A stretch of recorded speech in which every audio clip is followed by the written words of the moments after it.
F1 et aujourd'hui on se retrouve pour le résumé des qualifications du Grand Prix de France.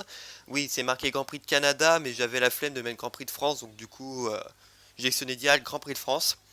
Donc cette vidéo sera un petit peu particulière puisqu'elle sera divisée en deux parties. D'abord, je ferai donc le résumé des qualifications du Grand Prix de France et en deuxième partie, on fera le portrait de Kevin Magnussen. Oui, cette fois-ci, je n'appuierai pas sur le bouton arrêter. Donc, comme d'habitude, on va commencer de la dernière place pour finir à la première évidemment. Donc, la dernière ligne est composée donc de Robert Kubica 19e et de Danny Kiat 20e. Donc Danny Kiat devait partir 16e, mais bon, avant les essais libres 3, il s'est fait pénaliser pour un changement de moteur, puisque je crois qu'il doit justement intégrer la troisième spécification du moteur Honda. Donc pénalité moteur, Kubica dernier qui se prend à 5 dixièmes quand même par Russell. Bon, comme d'habitude, hein. Ensuite, Stroll 17ème, Russell 18ème. Alors plutôt belle qualif pour George Russell qui s'était quand même retrouvé 17ème à un moment donné devant les deux de Racing Point, ou alors devant un Racing Point de Stroll et la Toro Rosso de Kiat. Donc bien joué de la part de George Russell. Bon, 18ème avec la pénalité de Kiat. Stroll qui passe pas à la Q1 pour la 12e fois consécutive. Donc c'est Stroll tout simplement. Ensuite, 15ème Kevin Magnussen et 16ème Romain Grosjean. Donc Magnussen qui met quand même 2 dixièmes à Grosjean. Bon, la voiture ne fonctionne pas trop ici. Même si on aurait pu espérer voir les As s'en sortir mieux. Bon, malheureusement, c'est pas ça. Après, maintenant, voilà, les points, c'est pas le dimanche. C'est dimanche, pardon, c'est pas le samedi. Donc, on va voir comment ils vont s'en sortir. Ensuite, 13e, Nico Hülkenberg, 14, Sergio Perez. Nico Hülkenberg aussi, je l'aurais pensé mieux placé. Je l'aurais atteint la Q3. Parce que, bon, il y a une Renault en Q3, c'est celle de Ricciardo. Dommage pour Hülkenberg qui aurait pu faire un peu mieux. Sergio Perez 14e, pu, il aurait pu aussi jouer la Q3, mais les Racing Point ne sont pas très bonnes au Castellet. Maintenant après on verra en course, hein. Peut-être que avec une stratégie à un stop, peut-être pourquoi pas tenter les points. Ensuite Alexander Albon 11e, Kimi Raikkonen 12e. Alors Kimi Raikkonen était en Q3 à un moment donné, mais malheureusement son dernier tour il s'est un peu foiré, donc c'est dommage pour lui qui aurait pu tenter de passer en Q3, peut-être à la place de son coéquipier, hein. Bon après voilà, malheureusement c'est les aléas de la qualif. Alexander Albon 11ème qui a fait plutôt une bonne qualif, il bat Kiat. Après Kiat on le sait assez fortiche sur les départs, assez fortiche en course, donc pourquoi pas Toro Rosso essayer de ramener, glaner des points, bon, que ce soit avec Albon ou avec Kiat, et puis tenter de confirmer leur sixième force du plateau. Ensuite, Pierre Gasly 9ème, Giovinazzi 10ème. Alors Gasly, on va dire que c'était pas son week-end, hein, parce que même si aux essais, t'es plutôt proche de Verstappen en qualif, j'ai l'impression que le moteur de Gasly est bridé comme le moteur de Ricciardo. Donc j'insinue que c'est ça qui fait que Gasly il est aussi loin.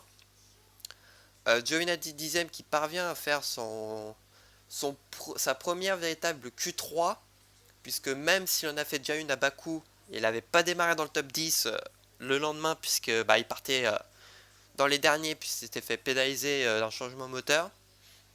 Donc pourquoi pas ses premiers points pour Antonio Giovinazzi, qui sait, on verra. Ensuite, 7ème Sébastien Vettel, 8ème Daniel Ricciardo.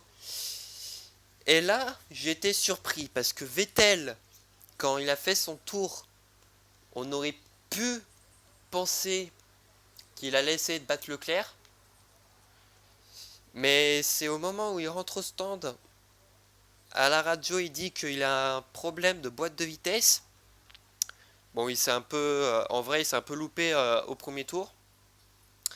Mais vu qu'il est parti, on soupçonne peut-être un léger problème, genre un espèce de bug. Bon, malheureusement, ça n'a pas payé pour Vettel. Ricardo 8ème, belle perf pour Ricardo. Peut-être de nouveaux points glanés parce qu'il joue la quatrième place avec McLaren, bon, qui démarre devant. Mais il y a peut-être un bon coup à jouer pour Ricardo. Bah voilà, d'ailleurs, on va passer au McLaren. Lando Norris 5ème, Sainz 6ème. Alors, les McLaren, franchement, elles m'ont elles m'ont impressionné puisque je pensais pas du tout que McLaren allait être aussi haut. On sait que la McLaren fonctionne bien depuis les essais parce que les essais ils ont été rapides, surtout Norris puisque je crois en essais libres 1 il se retrouve à moins d'une seconde je crois du meilleur temps. Aux essais libres 2 je crois dans les alentours de la seconde aussi. Donc là c'est plutôt bien joué et puis pourquoi pas glaner de gros points pour McLaren quand Renault galère un petit peu mais je pense que Renault peut faire un bon taf aussi. Ensuite, Charles Leclerc 3ème, Max Verstappen 4ème. Et là, vous voyez l'écart justement entre Verstappen et Norris, que 9 millièmes. 9 millièmes, ça s'est joué à rien. Par contre, entre Leclerc et Verstappen, voilà, ça s'est filé en 5 dixièmes quand même. Donc voilà, donc Charles Leclerc qui bat pour la deuxième fois Sébastien Vettel en 8 courses. Bon, Max Verstappen qui a quand même failli se retrouver en sandwich entre les deux McLaren. Mais bon, il a quand même réussi à finir devant. Il a quand même collé 7 dixièmes à Gasly. Donc bon, c'est plutôt bien joué. Il confirme vraiment son statut de numéro 1. Maintenant, après, on verra en course.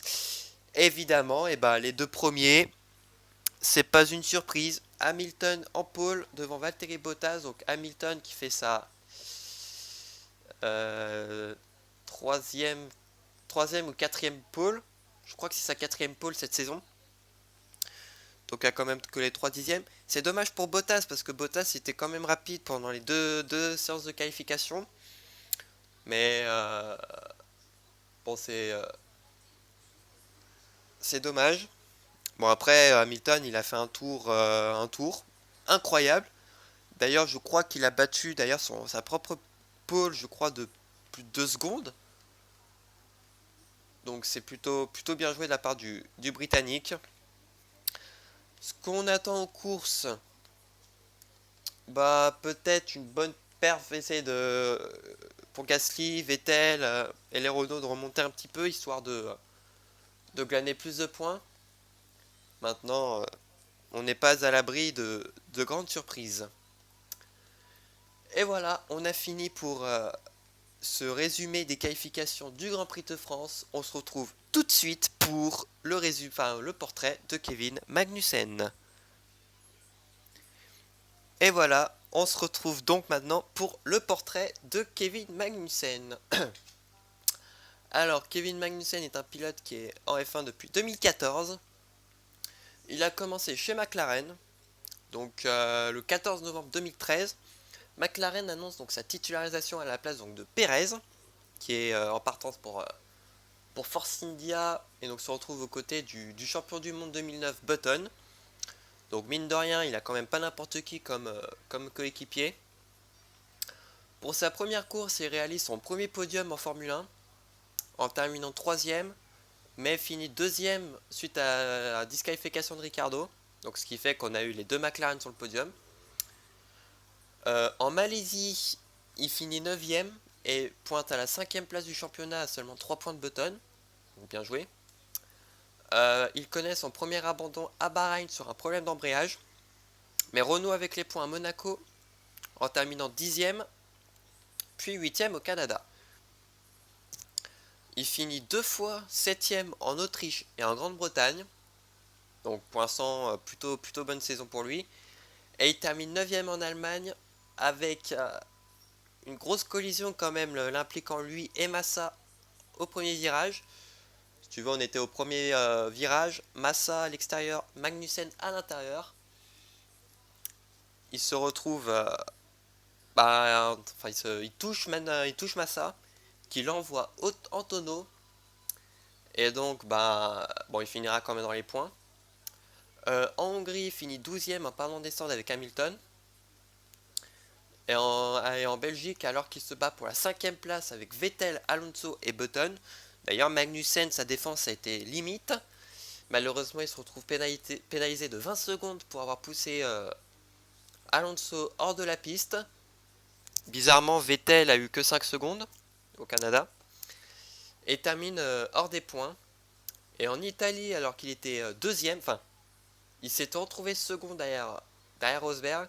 Il se fait pénaliser d'un stop and go de 5 secondes qui le fait finir hors des points alors qu'il était 7ème. Il termine 10ème à Singapour, puis 14ème au Japon. Et termine 5ème en Russie après une lutte avec Vergne. Il finit 8ème aux USA, 9ème au Brésil et finit hors des points à Abu Dhabi. Le Grand Prix où, vous savez, en 2014, les points étaient doublés. Donc le premier remportait pas 25 mais 50 points. Donc pour sa première saison plutôt correcte, il finit 11ème avec 55 points et donc réalise un podium et abandonnera qu'une seule fois. Donc plutôt pas mal.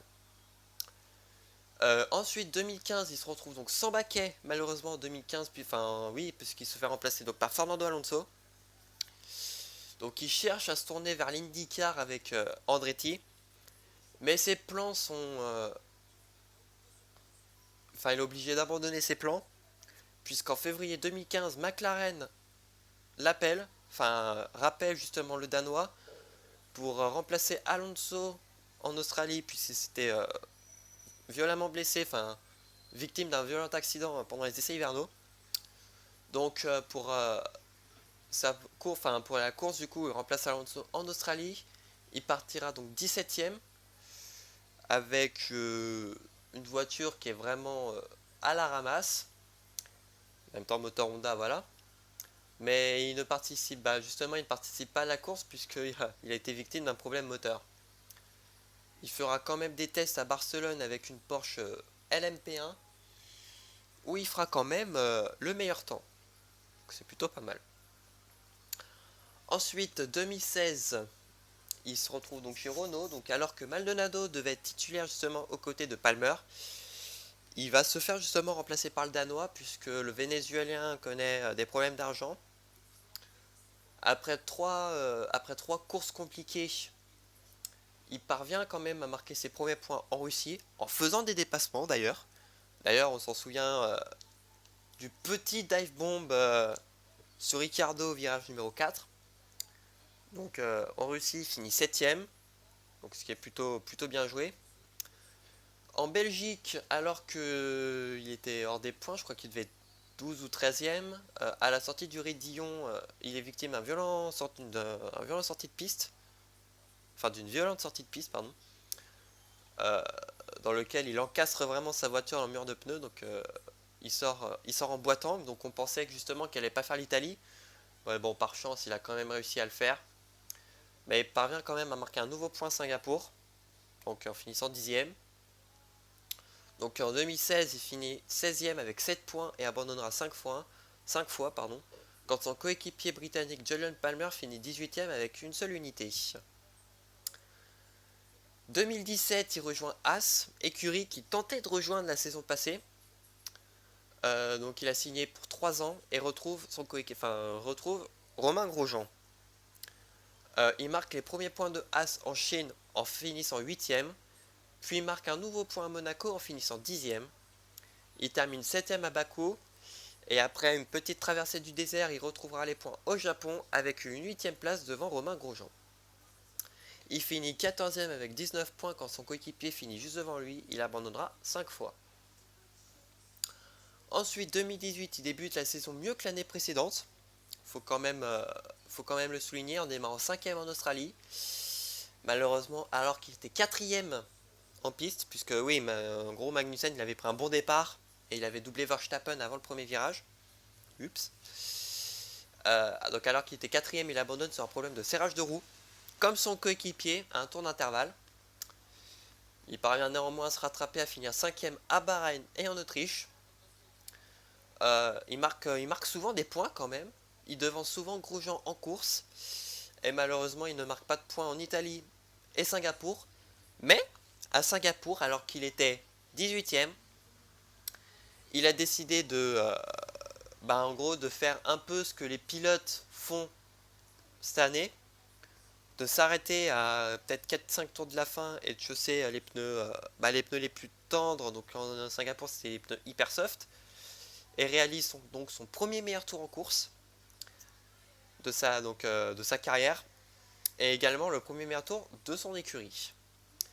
Euh, il finit 8ème en Russie, puis abandonne encore au Japon sur des dégâts dû à une crevaison suite à l'accrochage avec Charles Leclerc. Et aux États-Unis, alors qu'il finit 9ème, il se retrouve disqualifié pour une consommation d'essence trop élevée. Et je crois qu'Ocon a été disqualifié parce qu'il avait trop consommé en un tour, un truc comme ça. Il connaît trois derniers Grands Prix où il marque des points, puisqu'il finit 9ème au Mexique, puis 10ème au Brésil et à Abu Dhabi.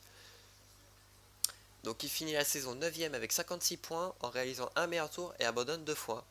Donc il fait la meilleure saison de sa carrière. En 2019, il connaît un début de saison similaire à 2018, puisqu'il bat souvent Grosjean en qualif et en course. Pour la saison inaugurale en Australie, il finit 6ème, alors que son coéquipier abandonne sur un problème de serrage de roue, encore une fois. Et renoue avec les points en Espagne en finissant 7ème, alors qu'il s'était quand même montré légèrement moins rapide que Grosjean. Là en France, là comme je vous l'ai dit, il s'est qualifié devant lui. Donc pour le moment, il est 9ème avec 14 points.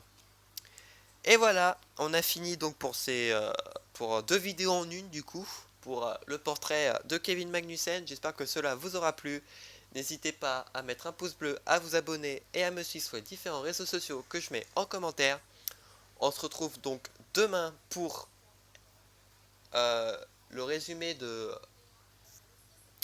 juste le résumé de la course du Grand Prix de France. Donc du coup, on se retrouvera lundi euh, pour FL Manager et on se retrouvera mardi pour le portrait de Lando Norris. D'ici là, portez-vous bien. Ciao tout le monde.